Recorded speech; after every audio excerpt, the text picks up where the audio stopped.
안녕하세요. 오늘은 기독교 신앙에서 정말 빼놓을 수 없는 부분이죠. 바로 주기도문에 대해 좀 깊이 들어가 보려고 합니다. 네, 안녕하세요. 오포중앙교회 조성윤 목사님 설교를 바탕으로 해서 예수님이 가르쳐 주신 기도의 진짜 의미, 본질이 뭔지, 또 이게 당신의 삶에는 어떤 의미가 될 수 있을지 한번 파헤쳐 보죠. 네, 좋습니다. 주기도문 하면 보통 그냥 외우는 기도 이렇게 생각하기 쉬운데 사실은 그 이상이죠. 그 이상이라면요? 기독교 신앙의 3대 기둥이라고도 해요. 사도신경, 십계명, 그리고 주기도문.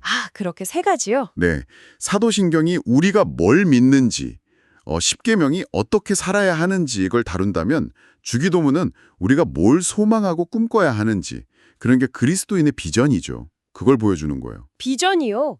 그냥 기도가 아니라 삶의 방향, 비전이라는 말씀이시군요. 흥미롭네요. 네, 그래서 설교에서도 그 비전, 주기도문이 가리키는 방향에서 교회가 멀어지면 위험하다 뭐 이런 이야기가 나오는 거고요. 네, 맞아요. 그 부분을 지적하셨죠. 주기도문의 핵심 비전은 결국 하나님의 나라거든요. 하나님의 나라. 네, 마태복음 6장 33절에도 나오잖아요.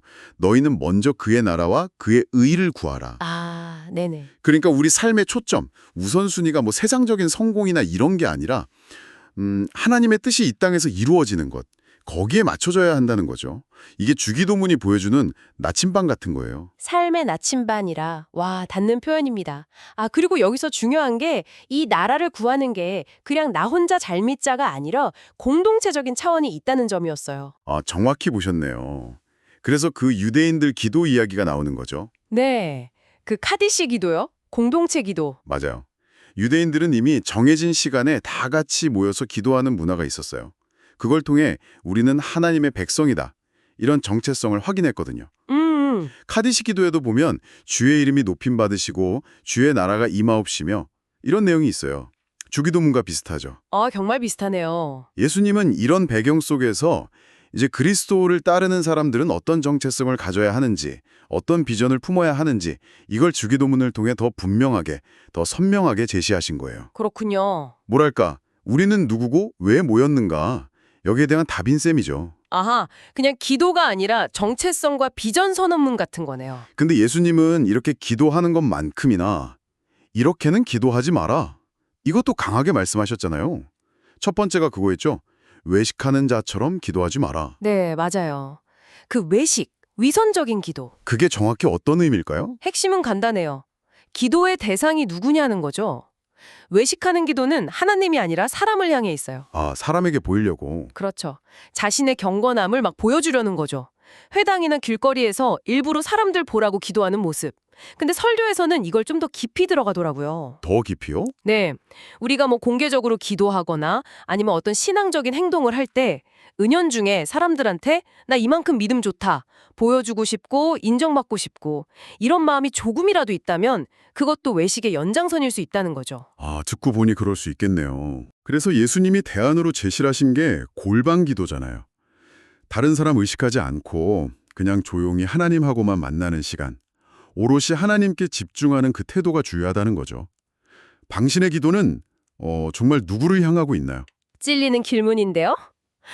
또 다른 경고가 있었죠. 이방인처럼 중언부언하지 말라. 네, 중언부언. 이게 그냥 말 많이 하지 말라는 뜻은 아닐 것 같아요. 맞아요. 이것도 핵심은 기도의 동기예요, 동기. 동기요? 네. 이방인의 기도는 뭐랄까 주문 외우듯이 말을 많이 하거나 아니면 열심을 내거나 심지어 자기 몸을 해하면서까지 희생을 보여줘서 신을 감동시키려는 거예요. 신을 감동시켜서 내가 원하는 걸 얻어내려는. 그렇죠. 내 정성, 내 노력으로 신의 마음을 움직여보겠다 이거죠.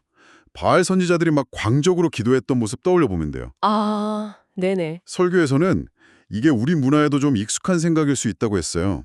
지성이면 감천 같은 거요. 지성이면 감천. 네. 새벽기도 열심히 나가고 뭐 헌금 많이 하고 이런 신앙행위 자체는 귀하죠. 근데 만약에 그 마음 바탕에 내가 이만큼 했으니까 하나님 들어주셔야 해요. 이런 식의 거래적인 태도가 깔려 있다면 그건 본질적으로 이방인의 기도랑 크게 다르지 않을 수 있다는 거죠. 통찰력 있는 지적이라고 생각해요. 그러네요. 내 열심이 오히려 하나님과의 관계를 좀 왜곡시킬 수도 있겠군요. 그럼 어떻게 해야 할까요? 우리는 어떤 마음으로 기도해야 하는 거죠? 예수님이 답을 주셨죠. 마태복음 6장 8절.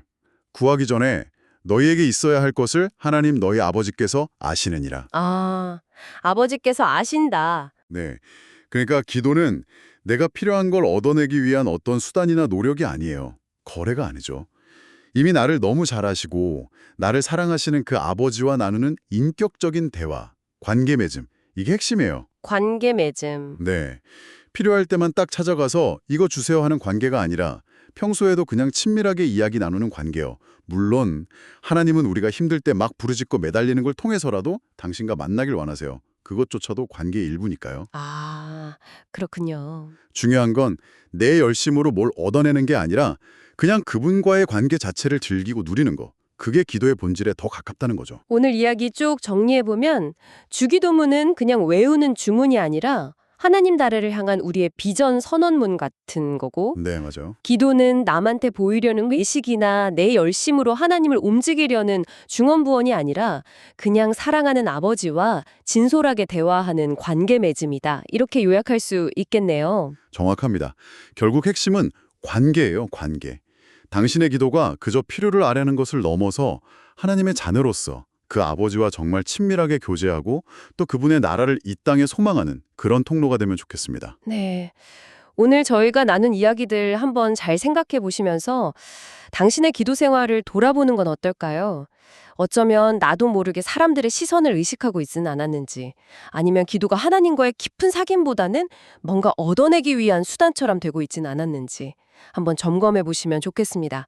당신의 기도가 하나님과의 관계를 더 깊고 풍성하게 만들어가는 귀한 시간이 되기를 응원하겠습니다.